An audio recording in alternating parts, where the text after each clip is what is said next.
যদি কোনো পিতা পুত্র এক জায়গায় বসে হরি নামের খেলাটা খেলে, তাহলে হরি নামের খেলাটা খেলতে খেলতে কোনো পিতা যদি একটু ভাবের ঘরে ডুবে যায়, তাহলে সম্মুখে যে তার পুত্র বসে আছে এই জ্ঞানটা কিন্তু তখন পিতার ভিতরে থাকে না। ওই পিতা হরি নামের খেলাটা খেলতে খেলতে যখন ভাবের ঘরে ডুবে যায়, ভাবের ঘরে ডুবে যায় সেই পিতাকে করে জানো, ওই কত পিতা ধরে ওই পুত্রের চরণ,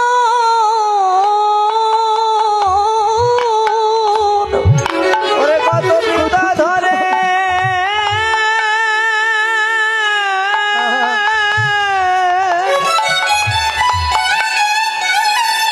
ওই পুত্রে